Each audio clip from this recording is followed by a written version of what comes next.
Olá, meus amigos, olá, minhas amigas do Legislação Integrada. Aqui quem fala é o professor Bruno Valente. Nossa conversa de hoje é sobre informativo de número 1144 do STF. Antes de começar aquele convite, se inscreve no nosso canal, seja no Spotify, Deezer, Apple Podcasts, Google Podcasts ou no YouTube, e ativa o sininho para ficar sabendo sempre que tiver conteúdo novo. Nos segue também no Instagram, @legislação_integrada, onde todo dia tem novidade. E não deixa de curtir, compartilhar com aquele amigo, publicar na sua rede social preferida que está nos ouvindo. Ajuda muito a fortalecer esse projeto e eu te agradeço demais. Então, gente, estamos retornando. Peço desculpa por esse pequeno atraso nos informativos. Tive uma gripe, a voz estava muito prejudicada. Ainda não está 100%, mas precisamos voltar. Então, vamos trabalhar para colocar tudo isso em dia. Então, sem mais delongas, vamos para o primeiro julgado de hoje. O primeiro julgado do dia foi inserido na Lei dos Cartórios, Lei número 8935 de 94. E o destaque ficou da seguinte forma: são constitucionais na medida em que inexiste extrapolação de suas competências, normas de resolução do CNJ de número 80 e 81, ambas de 2009, que declaram a vacância de serviços notariais e de registros, bem como organizam as vagas desses serviços para fins de concursos de provas e títulos. Gente, primeiro ponto aqui, tá? Falou em resolução do CNJ. Alguém tem conhecimento de alguma resolução do CNJ que já foi declarada inconstitucional? Se alguém souber, coloque aí nos comentários, porque realmente não me ocorre. Até porque, não é?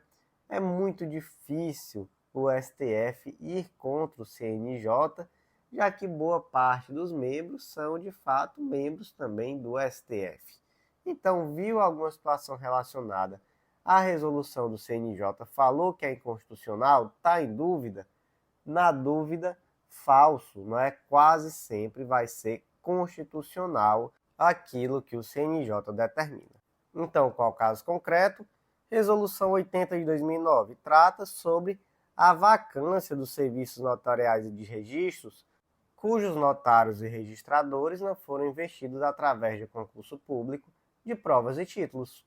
E já a resolução de número 81 estabelece ali normas aplicáveis aos concursos públicos para a outorga dessas delegações.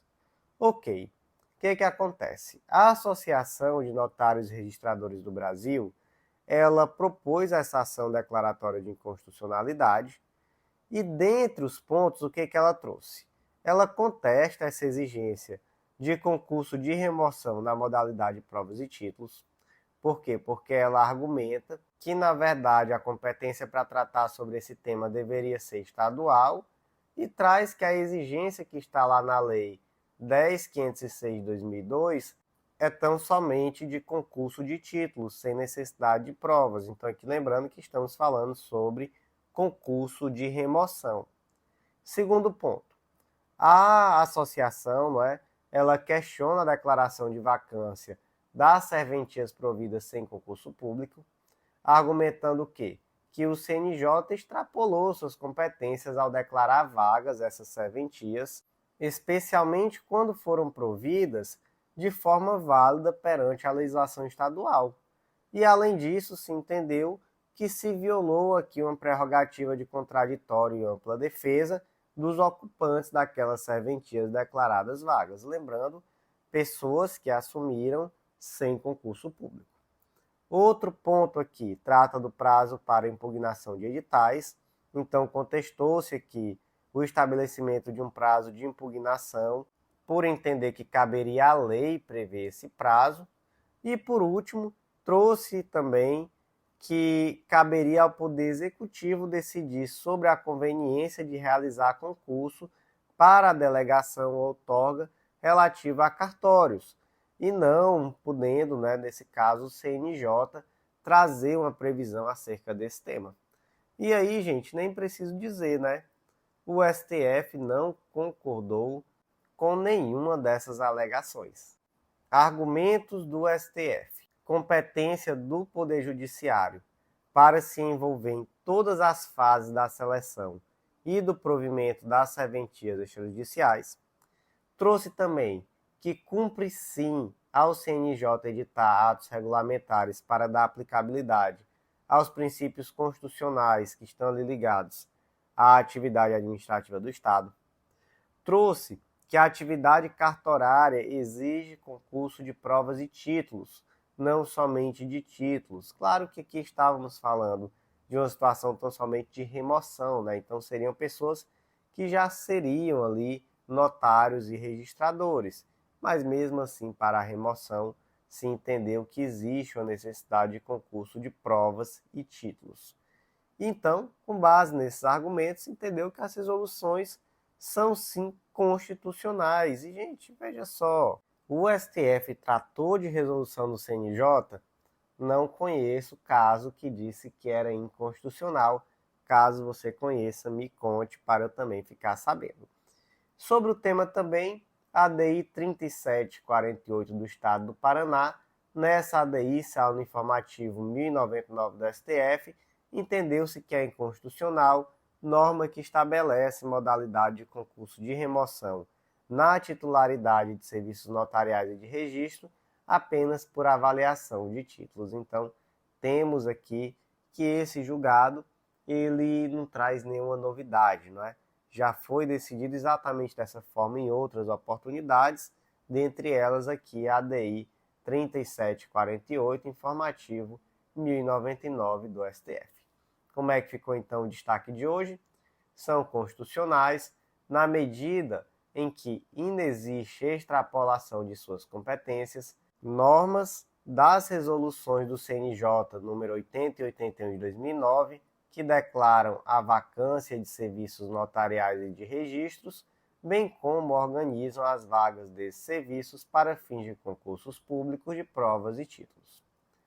Próximo julgado de hoje foi inserido na Constituição Federal.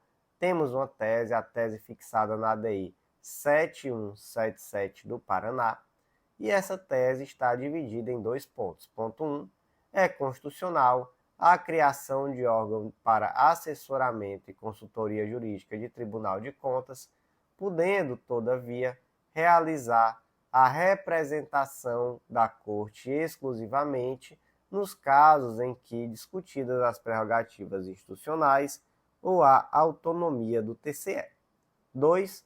É inconstitucional, por violação do artigo 37, inciso 2 da Constituição Federal, o aproveitamento de servidores titulares de órgãos públicos diversos por designação para atuarem como advogados do Tribunal de Contas. Tá, vamos lá. Nós temos aqui uma previsão, lá no artigo 243C da Constituição do Estado do Paraná, de um serviço de assessoramento jurídico das atividades técnicas e administrativas do Tribunal de Contas do Estado. E aí, gente, qual é a grande questão? A grande questão é que nós sabemos que existe o tal do princípio da unicidade de representação do Estado. Então, o Estado, ele via de regra, vai ser representado por sua procuradoria. Então, é a PGE que representa o Estado. Ok. Mas deixa eu te perguntar uma coisa. O tribunal, por exemplo, ele pode ter um serviço de assessoria jurídica? Gente, pode. Mas é um serviço que ele é muito limitado. Então, eu perguntei ao tribunal, mas o mesmo vale também aqui para o Tribunal de Contas e etc. Então, pode sim ter um órgão de assessoria jurídica. Mas, gente, esse órgão ele vai representar, por exemplo, o tribunal tão somente em situações em que se esteja debatendo prerrogativa institucional ou autonomia da Corte, seja, por exemplo, do TCE, seja, por exemplo, do Tribunal de Justiça. Então, não vai ser uma representatividade ampla. Vai ser tão somente nesse caso, quando se estiver discutindo prerrogativa institucional ou autonomia. Então, primeiro ponto, pode ter um órgão de representação? Pode, com essa ressalva que é uma ressalva imensa, né? não vai ser uma representatividade ampla, vai ser uma representação naquelas situações de defesa institucional. Mas há um segundo ponto na legislação paranaense que esse sim causam estranheza. Porque, veja só, previu-se essa representação, mas não se previu um cargo, não se previu, por exemplo, um concurso público para que fossem contratados profissionais para essa representação. Na verdade, se previu a possibilidade de simplesmente aproveitar servidores de diversos cargos para essa função. Então, seriam servidores designados pela presidência, eles teriam que ser inscritos na OAB, e assim eles iriam ter o exercício de uma atribuição que é estranha àquela atribuição prevista na lei para os cargos que eles de fato ocupam. Então isso aqui é inconstitucional, né? Isso aqui não faz sentido. Seria possível prover essas pessoas através de um concurso público específico para um cargo que vai ter por função essa assessoria, mas não simplesmente designar profissionais de outros cargos que não têm relação. Então, quanto a esse ponto, a legislação estadual é inconstitucional. Então, como é que ficou a tese fixada na DI 7177 do Paraná? 1. É constitucional a criação de órgão para assessoramento e consultoria jurídica de Tribunal de Contas, podendo, todavia, realizar a representação judicial da Corte exclusivamente nos casos em que discutidas prerrogativas institucionais ou a autonomia do TCE. 2. É inconstitucional, por violação do artigo 37, inciso 2 da Constituição Federal, o aproveitamento dos servidores titulares de cargos públicos diversos por designação para atuarem como advogados do Tribunal de Contas. Próximo julgado de hoje foi inserido na Lei das Eleições, Lei número 9704 de 97.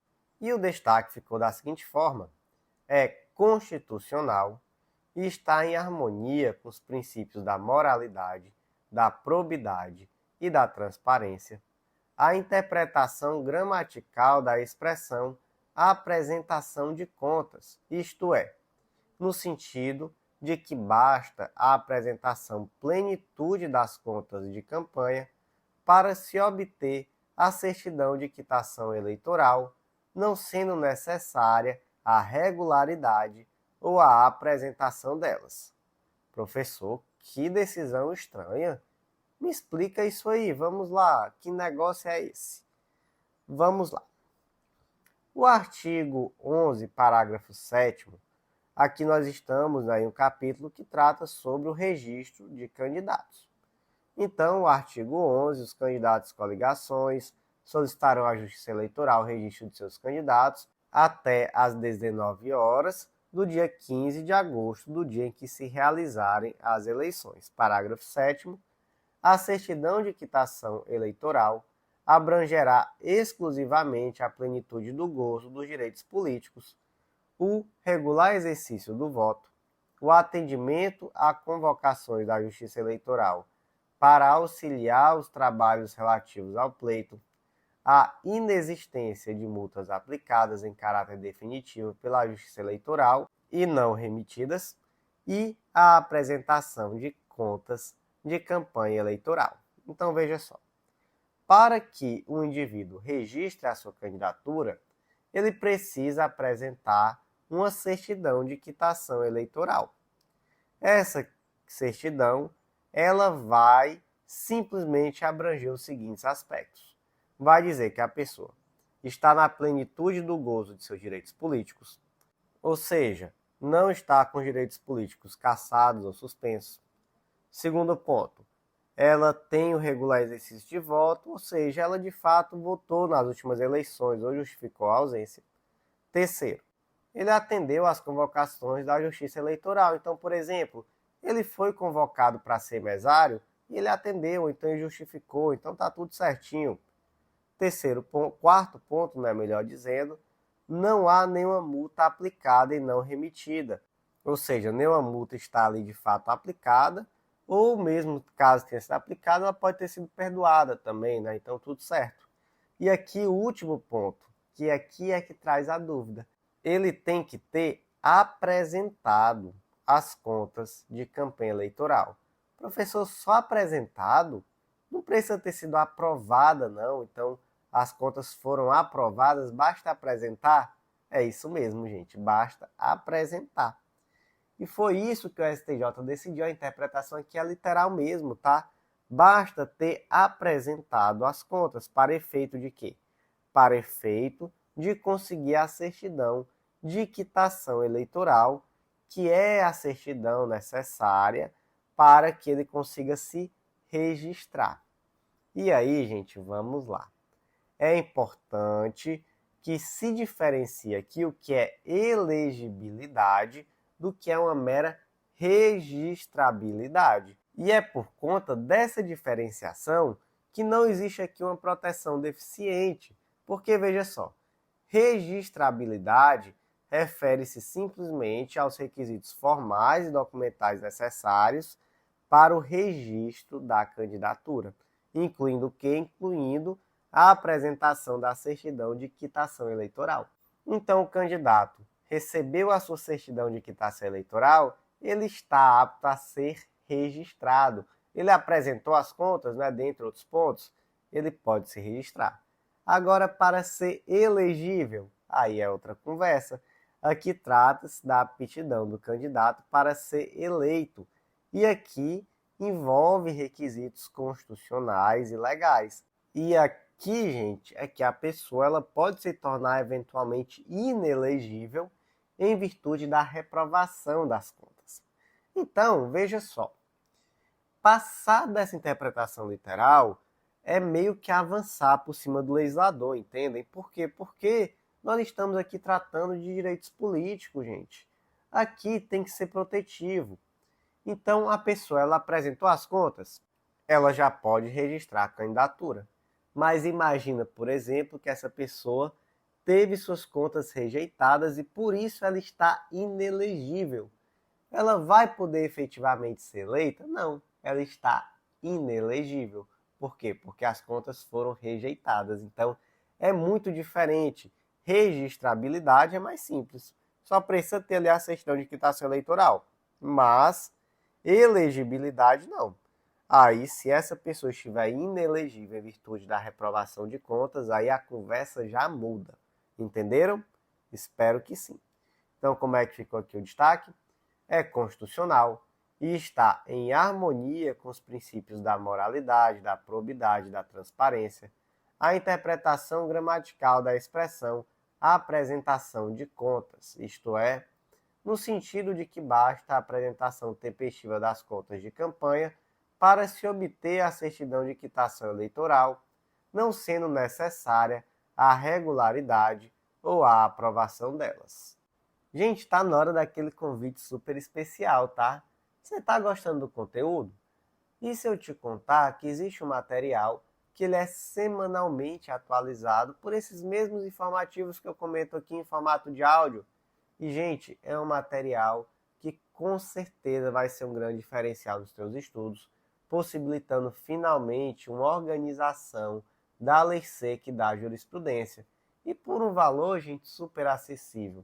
Uma única assinatura que te dá acesso a todos os nossos planos de leitura de todas as carreiras, inclusive planos focados em editais, e te dá acesso também a esse material semanalmente atualizado, aos nossos informativos da STF, STJ, Jurisprudência em Tese, e também ao informativo semanal que já compila tudo isso. Então é muito fácil organizar seus estudos, é seguir o plano e acompanhar o informativo semanal, e por um valor único. Então, sair um novo edital, caso esse edital esteja entre as carreiras que nós contemplamos, né, seja o edital que nós lançamos o plano, você vai ter acesso ao complemento desse plano de leitura, que é baseado no plano base da carreira. Então, você sempre tem um estudo com continuidade. Então, não perde tempo, não. Vem conhecer o Clube da Lei, acesse legislaçãointegrada.com.br que eu estou lhe aguardando. Último convite, muito rápido, eu prometo. Vem conhecer também a Editora Integrada. A Editora Integrada vai te ajudar a publicar Aquele livro que muitas vezes nasce de um TCC, uma monografia, um artigo que você já tem ali na gaveta, e com essa publicação vai ser um baita diferencial em uma prova de títulos. Então vem publicar com a gente, aproveita, que com certeza vai fazer a diferença.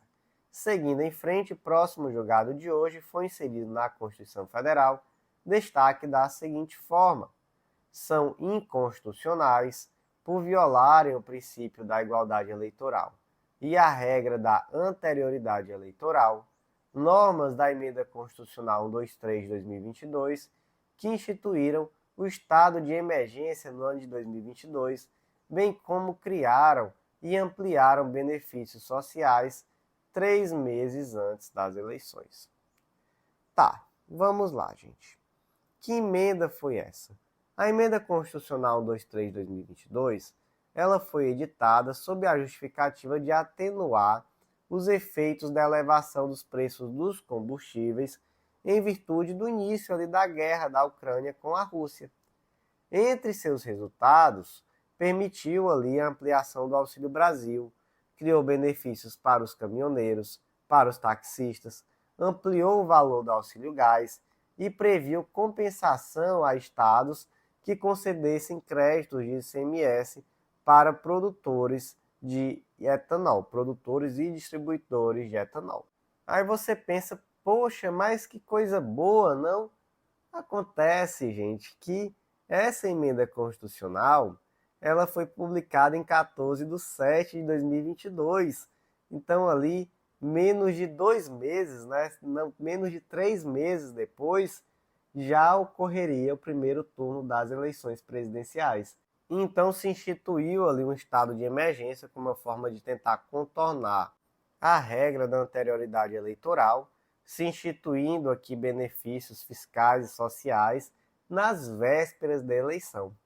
Então, gente, claro que isso é inconstitucional, né? Todo mundo na época que viu e que tinha um mínimo entendimento percebeu o que estava acontecendo, percebeu que aquilo se tratava de uma manobra política com um objetivo muito claro de impactar no resultado das eleições. Então, como é que ficou o destaque? São inconstitucionais por violarem o princípio da igualdade eleitoral e a regra da anterioridade eleitoral, normas da Emenda Constitucional 123 de 2022, que instituíram o estado de emergência no ano de 2022, bem como criaram e ampliaram benefícios sociais 3 meses antes das eleições. Próximo julgado é uma tese de repercussão geral, é o tema 1204, foi inserido na Constituição Federal, destaque da seguinte forma: a aplicação do artigo 46, parágrafo 5º do CPC, deve ficar restrita aos limites do território de cada ente subnacional ou ao local de ocorrência do fato gerador. E aqui, desculpa, tá, gente? Foi inserido no Código de Processo Civil, não na Constituição Federal, tá? Vamos entender aqui.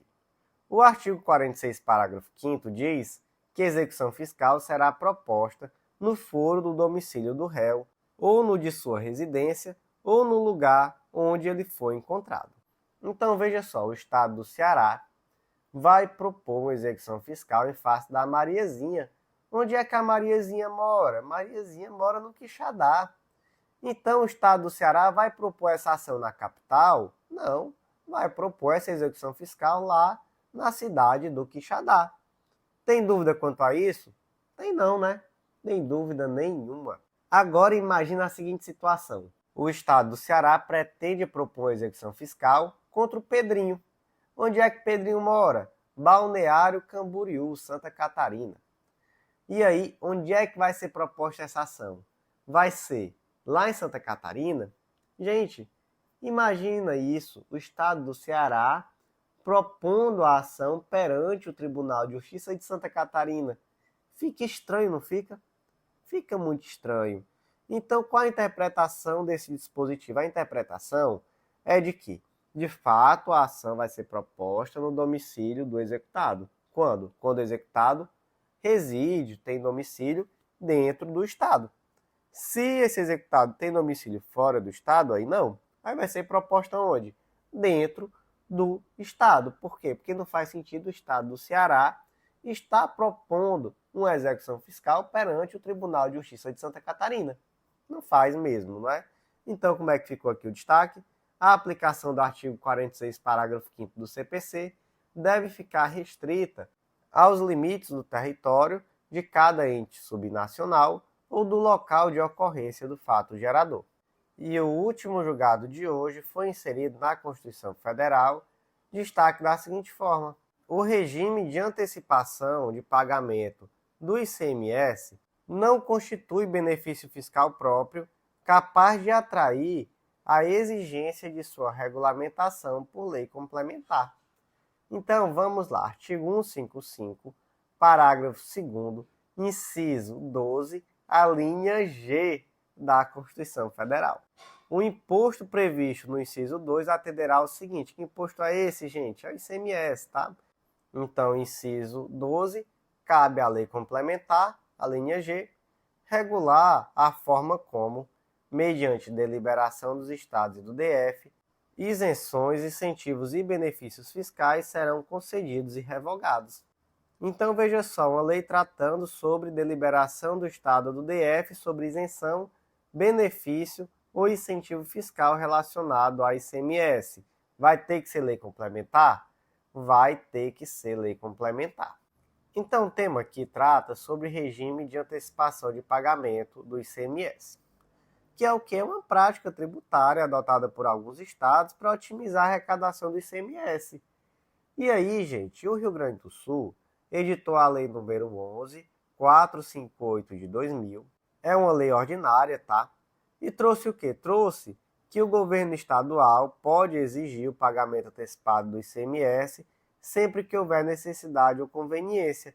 Isso significa o quê? Que em determinadas situações o Estado pode solicitar que o imposto seja pago antes da realização da operação que geraria o ICMS. Isso é ruim, né, professor? Gente, a princípio sim, mas olha só, um ponto legal aqui. Esse mesmo parágrafo menciona a possibilidade de fixação do valor da operação ou da prestação subsequente a ser realizada pelo próprio contribuinte. Tá bom, agora pergunta. Isso aqui poderia ter sido tratado por lei ordinária? Entendeu-se que sim, até porque aqui não é um benefício fiscal próprio, né, capaz de atrair a necessidade de regulamentação por meio de lei complementar. Gente, aqui não há redução de carga tributária, tá? Então aqui há tão somente uma antecipação tributária. Cria-se então a ficção jurídica que atrairia aqui então uma hipótese de incidência desse imposto, mesmo sem que tenha efetivamente ocorrido ainda o fato gerador. Então, como é que ficou o destaque desse julgado? O regime de antecipação de pagamento do ICMS não constitui benefício fiscal próprio capaz de atrair a exigência de sua regulamentação por lei complementar. E, meus amigos, por hoje foi isso. Eu agradeço muito a você que ouviu até o final. Não deixa de compartilhar com aquele amigo esse podcast, compartilhe aí na sua rede social preferida, conta para todo mundo que está nos ouvindo, porque isso fortalece o nosso projeto de uma forma que você nem sequer consegue imaginar. E você não consegue imaginar menos ainda o quanto eu lhe fico agradecido. Por hoje foi isso, eu agradeço muito a você que ouviu até o final e até a próxima.